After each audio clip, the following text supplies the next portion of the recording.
For over 4,000 years, the pyramids of Giza have stood as monuments that should not exist. The Great Pyramid of Khufu. For 1,500 years ago, on a limestone plateau outside modern Cairo, someone finished stacking 2.3 million blocks of stone into a shape so precise that satellites can still use it to check their alignment against true north. No cranes, no steel, no wheels wide enough to matter. And when a research team recently fed every scrap of engineering data about the Great Pyramid into an AI system and asked it a simple question, how was this actually done? The answer that came back wasn't a conspiracy. It was something almost more unsettling. The truth was hiding in plain sight the whole time, and we'd been too distracted by the mystery to notice the evidence sitting right next to it. For over a century, the pyramids have been treated as two separate stories. There's the archaeologist's story: pharaohs, copper chisels, ramps, and tens of thousands of workers. And there's the internet story: lost civilizations, impossible precision, technology that shouldn't exist. Millions of people now believe the second story, simply because nobody ever sat them down and walked through the first one properly. This script is an attempt to do that, using AI as a tool to organize the real archaeological record, not to replace it with speculation. What you're about to hear is what happens when you actually check the numbers instead of just repeating them. Let's start with the precision, because that's where every pyramid mystery video begins, and it's also where most of them quietly stop being honest. The Great Pyramid's base is level to within about 2 centimeters across a span of well over 200 meters. That is genuinely remarkable. It is not, however, evidence of lost technology. It's evidence of a method that Egyptologists have actually reconstructed. Workers likely cut a grid of trenches around the perimeter, filled them with water to establish a perfectly horizontal reference line, because water always finds level, and then cut the bedrock down to match that line everywhere. It's a low-tech trick, but it's an extremely clever one, and it doesn't require lasers or aliens. It requires understanding that water is a ready-made spirit level if you're patient enough to use it at scale. The north-south alignment is the same story. The sides of the pyramid point to true north, with an error of only a few arc minutes, which sounds like it demands GPS. But ancient Egyptian astronomers had something almost as good: the night sky itself. By tracking 2 circumpolar stars as they rotated around the celestial pole and marking where a plumb line bisected the angle between them, surveyors could establish true north with startling accuracy using nothing but patience, a plumb bob, and repeated observation over many nights. We know Egyptians were doing exactly this kind of stellar surveying because it shows up in temple foundation texts describing the stretching of the cord ceremony performed by the pharaoh and a priestess of the goddess Seshet before construction began. This wasn't a lost science. It was a documented one. Now the math. This is where things get genuinely fun, because the pyramid does encode some beautiful numerical relationships. The ratio of its perimeter to its height lands remarkably close to 2 times pi. People often present this as proof of hidden physics knowledge, but there's a wonderfully simple explanation that doesn't require Egyptians knowing about pi as a constant at all. If you build a pyramid using a sect, the ancient Egyptian method of expressing slope as a ratio of horizontal run to vertical rise, which appears explicitly in surviving mathematical papyri like the Rhine papyrus, certain simple, easy-to-measure sect ratios naturally produce a perimeter-to-height relationship that approximates 2 pi, purely as a side effect of the geometry. In other words, the pi relationship isn't a secret code. It's what you get for free when you pick a nice round slope using the tools Egyptians are independently documented to have used. The golden ratio claims are even shakier when researchers have gone back and measured the actual dimensions with modern surveying equipment rather than idealized textbook numbers.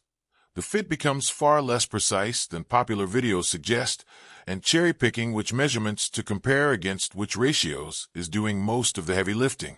So why does the AI found impossible math narrative spread so easily? Partly because large language models, when prompted with leading questions like, what secret patterns do the pyramid's dimensions reveal, are very good at pattern matching numbers to famous constants, because the internet is full of pages doing exactly that, and the model has read all of them. Ask an AI system to find pi and phi in a pyramid, and it will. the same way you can find them in a stop sign or your own house's floor plan if you try hard enough with enough dimensions to choose from. That's not a revelation. That's a statistical inevitability called overfitting, and it's one of the first things any good AI researcher checks for. Let's talk about how the stones actually got there, because this is where the real story is honestly more impressive than the myth. In 2011, archaeologists excavating at the Red Sea port of Wadi al-Jarf discovered something extraordinary. Papyrus logbooks written by a man named Mirror, an official who led a crew of about 40 men hauling limestone blocks by boat from the Tura quarries to the Giza construction site during the final years of Khufu's reign. These aren't legends or hieroglyphic propaganda carved to flatter a king. They're Foreman's actual daily work diary, the oldest inscribed papyri ever found, recording shifts, deliveries, and even a supervisor named Enkif, who historians believe may have been Khufu's own half-brother and the project's chief architect. Mirror's journal describes hauling stone through a canal system linked to the Nile, confirming what geologists had already suspected from analyzing ancient waterway sediment near Giza. The pyramid wasn't built in a desert isolated from the rest of Egypt. It was fed by river transport, canals, and a harbor, turning the impossible logistics problem into a solvable one, because water transport lets you move multi-ton loads with a fraction of the friction and labor that dragging over sand would require. And we know who the workers were, because we found where they lived and where they were buried. In the 1990s, archaeologists Hawass and Mark Leaner uncovered a workers' town just south of the Giza Plateau. Bakeries capable of producing thousands of loaves of bread a day, breweries, fish processing facilities, barrack-style housing, and administrative buildings for organizing labor rotations. Nearby, a workers' cemetery revealed skeletons with healed fractures that had clearly been set and treated, evidence of medical care for injured laborers. Not the treatment you give disposable slaves, but the treatment you give a valued, organized workforce. Bones showed signs of hard physical labor, consistent with quarrying and hauling, but also showed these workers were fed a diet, including meat, which in ancient Egypt was a marker of respectable, even privileged status, not starvation-level slave labor. This lines up with what we know from other records. Pyramid construction likely relied on a rotating corvée labor system, where farmers who couldn't work their flooded fields during the Nile's annual inundation were organized into labor gangs for a few months at a time. Actual paid, fed, housed national service, not chains and whips. As for the ramps, yes, this part really is still debated, and any honest telling should say so plainly. We don't have a surviving blueprint that says, here is exactly how we built the ramp system. And archaeologists disagree on the details. Some favor a single straight ramp extending from the pyramid. Others favor a ramp that wrapped around the structure's exterior as it rose. A newer theory, championed by French architect Jean-Pierre Houdin, proposes an internal spiral ramp built into the pyramid's body itself, which would explain both how the upper stones were placed and why we don't find enormous external ramp debris fields around the monument. In 2018, a team led by French Egyptologist Pierre Taulet found something that fits neatly into this puzzle. A ramp system at an ancient alabaster quarry at Hatnub, dated to roughly the same era, using a central ramp flanked by staircases with post holes, allowing workers to haul blocks upward using ropes and levers at a steeper angle than a plain ramp alone would allow. It's not proof of exactly how Giza was built, but it's physical proof that Old Kingdom Egyptians had ramp and lever systems sophisticated enough to move heavy stone at real angles using nothing but timber, rope, and organized muscle power, which quietly closes a lot of the this shouldn't be possible gap that mystery content relies on. The tool mark question deserves an honest answer too, because this is often where people feel the argument gets most convincing. Yes, some granite surfaces inside the pyramid, particularly around the king's chamber and the sarcophagus, show remarkably clean, straight cuts. But we also have the actual tools. Copper saws used with quartz sand as an abrasive really can cut granite. The sand does the cutting, not the copper. The same principle behind modern lapidary work with loose grit. Flinders Petrie, the Victorian excavator whose famous core drilling observations still get cited in mystery videos today, documented copper tubular drills recovered from Egyptian sites alongside drill cores that matched the striations he described, meaning the tool that supposedly couldn't have made those marks was found. Later experimental archaeology, including work by Egyptologist Dennis Stocks, physically replicated these cutting and drilling techniques using period-accurate copper tools and sand abrasive, successfully cutting granite and producing comparable groove patterns. It's slow. It's laborious. It is not impossible, and it's been demonstrated on camera with the actual materials available in the Old Kingdom. The Sphinx weathering question is the one place in this whole debate where I want to be especially careful, because it's genuinely a live scientific disagreement rather than settled fact. Geologist Robert Schoch has argued since the 1990s that the vertical, undulating erosion patterns on the Sphinx enclosure look more consistent with prolonged rainfall than the horizontal wind and sand erosion typical of the region today, which would push the monument's origins back thousands of years before Egypt's dynastic period. This is a real, published hypothesis, not a fringe fabrication, and it deserves to be represented fairly. But it's also important to say that the majority of geologists and Egyptologists who have examined the same rock, including geologist K.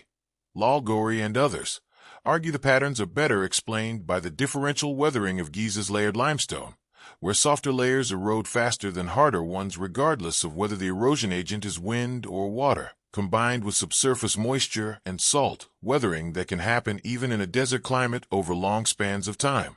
The debate hasn't been resolved with the kind of unanimous certainty either side likes to claim online, and no legitimate AI analysis, no matter how much data you feed it, can settle an open geological argument by itself, because the raw data itself is still being interpreted differently by credentialed experts on both sides.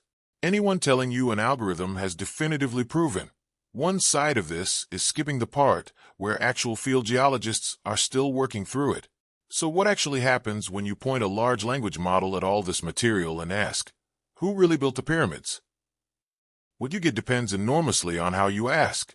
Prompt it with leading, dramatic questions assuming secret technology and hidden civilizations, and it will happily generate a confident, cinematic-sounding answer built entirely from the same speculative content already circulating online, because that's the material it's drawing patterns from, and it has no independent access to the stones themselves. Prompt it instead to actually work through the archaeological record, the mirror papyri, the workers' village, the Hattena ramp, the copper and sand experiments, the seek-based geometry, and it converges on something far less sensational, but far better supported. Dynastic Egyptians, organized into a genuinely impressive state bureaucracy, using real tools, real math, real transport logistics, and real skilled labor, achieving something extraordinary through extraordinary organization rather than extraordinary secrets. That, honestly, might be the more amazing story, not because it involves lost civilizations or non-human visitors, but because it means a Bronze Age society with copper tools, ropes, wooden sledges, and boats, no iron, no wheels for hauling, no machines, pulled off a feat of engineering and administration so precise that we're still double-checking it with instruments they never had access to. It means somewhere in the Nile Valley, 4,500 years ago, there was a foreman named Mira writing in his logbook about hauling limestone, a supervisor named Enkif coordinating tens of thousands of workers, bakers and brewers feeding a small city of laborers, and doctors setting the broken bones of men who worked themselves into skilled tradesmen rather than slaves. It means the mystery was never about who built the pyramids. It was about whether we were willing to actually go looking for the answer instead of assuming it had to be a secret. The next time you see a video claiming an AI has revealed the truth about the pyramids with dramatic music and no citations, ask it one simple question. Show me the source. Real archaeology leaves receipts, papyri you can read, tool marks you can replicate, quarries you can visit, skeletons you can examine. The pyramids don't need a hidden civilization to be one of the most extraordinary achievements in human history. They just need us to actually look at the evidence that's already there, sitting in museum storerooms and excavation reports, waiting for someone to take it as seriously as the myth. If this kind of deep dive into what the evidence really shows is something you want more of, let me know in the comments which ancient mystery you want unpacked next, and subscribe, because we're only getting started separating the genuinely unexplained from the merely unexamined.